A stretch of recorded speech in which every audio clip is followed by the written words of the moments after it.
Yo, what is up guys, Maze here and I'm back on the mic with another video. Now we'll be going over the best settings for season 1 for Vanguard. Now these are going to be my updated settings. I did actually change them this week and a lot of things are changed, as well as my aim assist, sensitivity, a lot of that. So if you are new to the channel and you do want more tips and tricks, more classes, more settings, all of that, if you guys want all of that type of content, definitely do hit that subscribe button, hit that like button as well, and turn on those post notifications so you don't miss a single upload on the channel. Now leave a comment below what sensitivity you guys are using down in the comments. Alright, without further ado, let's get straight into the settings. Alright guys, so we're first going to be going over the graphics, and then we're going to go directly to the audio, interface, controller, and pretty much everything you guys need to know. Now this is just because I do multiple things all at once. I do have two monitors that I do use, so that's why I do have full screen borderless. Now if you are playing on just one monitor, I do recommend just keep it full screen. Now this is going to be a monitor that's just my VG248 monitor.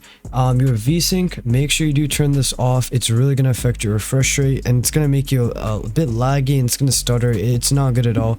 Please definitely turn this off. Now the frame rate limit, I do have this on custom and I do put it at least 20 frames above what my monitor can support. For example, my monitor can support around 165 frames per second, so I do want to keep it to 180, so I do put it 20 frames above what it can support. Now for the aspect ratio, I do keep this automatic. I don't think you should really mess with this here. My brightness, I do have it around 52, 53, just so I can see the enemies a bit better. My display gamma, this is just default. I don't really suggest you mess with this a lot. My focus mode, I do keep this off. I do not think this is necessary. And this is my graphics card, and then yeah, that's pretty much it for the display. Now for the quality guys, so I'm on PC, so if you guys are on PC, this is going to help you guys out a lot. You guys can get high frames as well as your game looking perfect. First thing is you want to keep your render resolution at 100. If you do increase it from the 100 mark, you're going to get a lot of lag. Your frames are going to drop immediately, and it's not necessary. I think 100 is pretty much, you really don't need to mess with it. Just keep it at 100. Dynamic resolution, I keep it off. I don't really suggest you keep this on. Texture resolution, I keep it at high, as well as the texture filter and anistrophic. Particle quality level, I have it very low. Particle resolution, I keep it at high. Bullet impact and spray, this is just personal preference. You could keep it off, but I really don't think it's going to make a big difference in your FPS. Now make sure you guys are copying down these settings and let me know in the comments if these settings do help for you. Now the shader quality, I do have it on low. Tessellation, I do have nearby only. You could turn it off, but I just have it nearby only. That's just my personal preference. Level of detail, distance, range, I have it at long just so I can see pretty much the detail at longer ranges and even the enemies. It makes it a bit more clear for me to see. By level of detail and distant level of detail, I keep this both at high. Shutter draw distance, I have it at short. Volumetric quality level, I have it on low. Now the screen space shadows, I do have it on off. Shadow map resolution, I have it very low. Sun shadow cascades, I have it at low. Sun shadows and spot shadows, I do have it on off, as well as the shadow size on medium. Shadow quality, I have it on low. Particle lighting, I have it on medium. Ambient occlusion, I do really suggest you turn this off. If you do have it on, it's going to eat up a lot of frames on this game. Screen space reflection, I do have it on low. Now the next setting is going to be the fidelity. This is going to be the most important setting that you need to have on. You do want to turn the strength to 100. Now what this is actually going to do is it's going to make your game so much sharper. You're going to see people a lot more better. Even people who are just camping and around corners, sometimes it does get hard to see enemies, but if you do have this on, the game is not going to be blurry at all. For the anti-aliasing, I have it on Filmic SMA T2X. Depth of field, I do have it on off, and as you guys can see in the picture, if you do have it on, basically it's going to get a lot more blurry for you.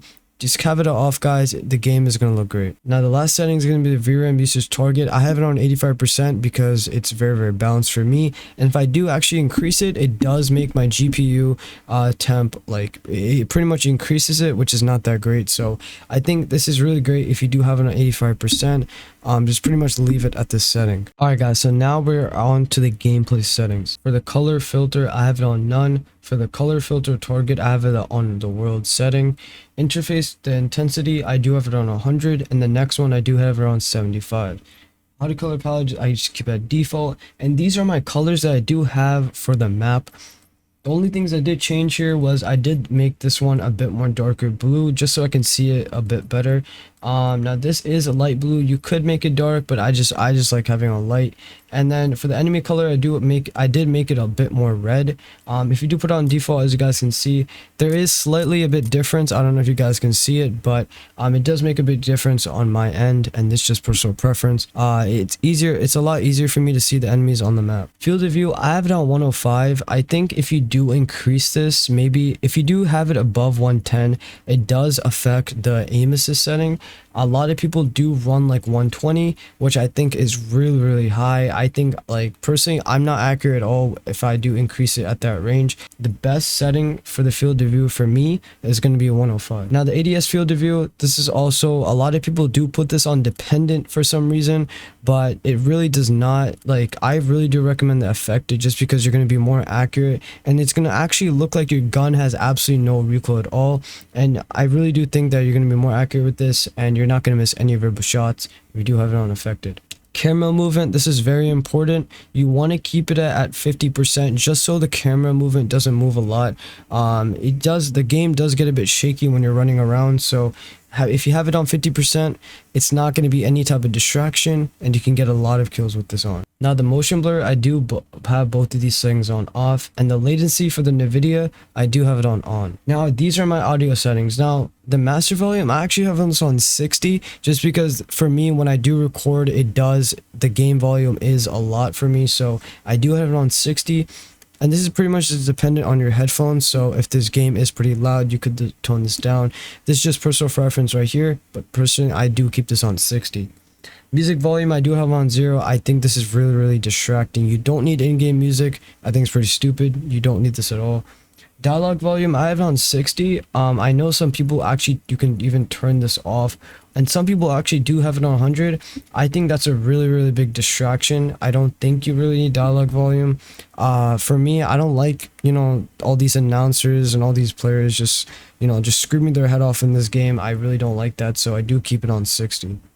Sound effects, 100%, always keep it at 100, as well as the hit marker volume. I also keep this at 100, just so I can always hear footsteps around me, and I can always know if an enemy is like right next to me. Mute game unminimized, I have this on off.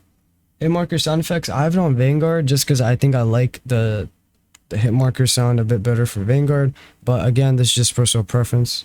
Audio mix, I have it on headphones. I think the sound is actually a lot better if you do have the headphones. Ghost Streak music, I have it on. Mono audio, I do have this off. You don't want to have this on just because your audio is going to be completely screwed up. You always want to keep this off. Now for the voice chat, this is just personal preference. You can do pretty much whatever you want. It does not matter from here. Now guys, these are my interface settings. You can copy these down. Now let me scroll down here to the HUD elements. I think this is a lot more important than the other settings in the interface tab. Now, horizontal HUD bounce, I do actually keep this both at 60. Now, this is really up to you. I actually did make a video on this for Modern Warfare, I think a year ago or two, where if you do have this setting a bit lower, if you do have it around 60, your map is going to be pushed more to the center of your screen. Now, a benefit from this is that pretty much you don't have to tilt your head at all. And it's a lot more easier, just so you can see the map and all the HUD and all the elements on your screen. I hope I did explain that a bit better. I don't know if you guys do run a smaller setting for the HUD bounce, but I do keep this at 60. You could try it out. If you don't like it, you can put it back to 100. Minimap shape, you want to have it square. I mean, this is pretty much clear. Like you pretty much need to have the square. You can clearly see that it's blocking out a lot of the map when you do compare the two pictures. Minimap rotation, I just keep it on. I think having it off, it's really weird for some reason. I don't know. I like having this on. Crosshair bobbing, I have it on, and that's pretty much it for the interface setting. Now controller, guys, this is honestly the most important setting in this video that you guys are going to see. The horizontal and the vertical setting, I keep this on 6. I think if you have it above 8 and you have it like below 4, I think that's really like, I don't know, I don't really mess with that a lot, just because it's going to be a lot harder for you to aim. So anything between 4 and like maybe 8 is going to be very good for you. So just test it out in custom game. Your sensitivity is all personal preference. I don't think it's necessary for people to even put it to 20 or anything like that. I'm not even sure, unless you're maybe sniping or something, but otherwise do keep it between the 4 and between 8. Now the ground vehicles multiplier, I keep it at 1, as well as the air vehicles. Now the custom sensitivity per zoom, I did actually change this from the last video, so I do have all of these things to 0.9. Now what this is going to do is when you are aiming down sight and you are like moving left to right from your scope, it's going to be a little bit slower. It's going to actually slow it down a bit more just so you can be a bit more accurate. Now you could test this out. If you don't like the 0.9, you think it's a bit, you know, too fast, you can just put it to 0.8. But I do recommend 0.9. Try it out. Let me know what you think in the comments. Now the button layout preset, this is personal preference. Now you can run either two settings. The first one, you can actually run, I believe it's going to be tactical flipped. So you can honestly just drop shot much easier with your right stick. The second setting is if you have a scuff controller. Now for me, I have paddles on the back, so I don't really need to change this a lot. I have it on default flipped, so I pretty much I jump with my right paddle and then I slide with my left. But yeah guys, you can try out the tactical flipped. I think that's pretty much the most used setting if you don't have paddles on the back of your controller. Now the vertical aim I have on standard. Vertical aim for ground vehicles, I have it on standard. Vertical aim for the air vehicles, standard as well. And the curve type, this is very, very important. If you do have it on standard or linear, I feel like it's a bit weird. I'm not really sure exactly how to explain it, but I feel that I'm not getting as many kills. My aim assist does not seem to work at all when I don't have it on dynamic. So I highly recommend putting it on dynamic. Try it out, guys. I have been using dynamic for a while and I received no problems at all. There hasn't been any issues to where like my aim assist doesn't feel right, and I pretty much feel very accurate, very perfect, and very controlled with this dynamic setting on. Control vibration, keep it off. If you do have it on, it is so distracting. You're gonna die a lot in your game. It's really not necessary to have on, so just turn this off. Weapon fire threshold, this is also very important. Now I keep this off just because it's gonna affect how fast you're shooting an enemy. If you do have this on, some guns are gonna shoot later than others, and it's really, really weird when you are shooting the weapon. So keep this off just so any single weapon you use, it's gonna shoot the exact same way. Now the ADS sensitivity transition timing, I have it on instant just so I'm very, very quick. I'm very, very fast when I'm using my right stick. ADS sensitivity multiplier for the steady aim, I have it on 1. I don't want to mess around with this. It's just the default ADS sensitivity setting. Stick layout preset, keep it default. I don't mess with this either. Control orientation, I have it on up. ADS 6 swap, I have it on off. Now guys, these two settings are very, very important. The left trigger minimum input dead zone and the right trigger minimum input dead zone, keep it on 0. Now what this means, guys, if you're pressing your right trigger when you are shooting an enemy, that means that if you have this setting a bit higher than 0, it's going to shoot much later. So if you have it on 0, right when you press it, it's going to shoot right away with absolutely no delay whatsoever. And I do the same thing with the left trigger just so I can aim in really fast and then shoot really quickly. Now these two settings are your dead zones. This is just dependent on how often you use the controller. I do actually have a dead zone video up on my channel, so you guys can go find that out. You guys can probably just search it up on my channel, the dead zone calibration setting. It's gonna help you guys out a lot. So for me, for my controller, I'm actually using 15 dead zone. If you do have it a bit lower, it's really dependent. You could also get stick drift, so I do have it on 15. Now the max input for the left and right stick, keep it on 99. Do not change this at all. Now for the gameplay settings. Now I did actually change something for the target aim assist. I feel like it's the most overpowered setting in the game. So you want to have, obviously you want to have target aim assist on, and you do want to click show more. Your target aim assist mode, I want you to guys actually to try out Black Ops. When you are moving your reticle to an enemy, it somehow seems very, very like it slows down a lot more compared to actually having this setting on default. So pretty much the aim assist for Black Ops right now is absolutely broken. I've seen a lot of YouTubers actually putting Black Ops and it's absolutely working insane for them. So I do recommend try putting on Black Ops. If you don't like it that much, you can just switch it back to default. ADS aim assist, I have it on. This is just for campaign and zombies. I don't see why you would want to turn this off at all. Weapon mount activation, I have it on ADS plus melee. Weapon mount movement exit, I have it on. Blind fire, I have it on.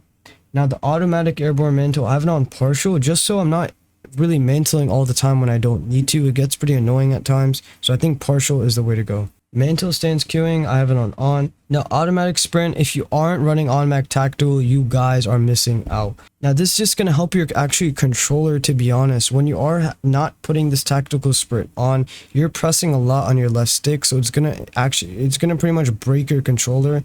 My other controller, actually, I cannot even use it anymore just because I cannot run at all with that controller, just because I did not put the tactical sprint on when I am playing COD. So your controller can pretty much just wear down if you don't put the setting on. I highly do recommend put the tactical sprint. It's going to be a lot more smoother. You don't have to press it down a lot anymore. Auto move forward, I have this on off. Sprint cancel reload, I have this on. This is just personal preference. Sprinting DoorDash, I have this on. Parachute auto deploy, I have this on as well. Now the slide behavior, I have this on tap. I think you slide really quickly when you can just tap the slide button. ADS behavior, I have this on hold. Equipment behavior, I also have this on hold. Automatic weapon fire behavior, I have this on hold. Now the interact reload behavior, I did actually switch this just so basically I can tap to reload, and then I can also hold to interact. It's a bit easier for me. You could try it out. I think it's really easy, you know, just to reload, just to interact with objects, pick up weapons, all of that. It's a bit more smoother for me. And the score behavior, I just have this on hold. I do hope you did enjoy those settings. Those are going to be the best settings to use right now for Vanguard for Season 1. So if you did enjoy, definitely hit that subscribe button for more videos like this. Hit that like button as well, turn on those notifications, and I will see you guys in the next video. Peace.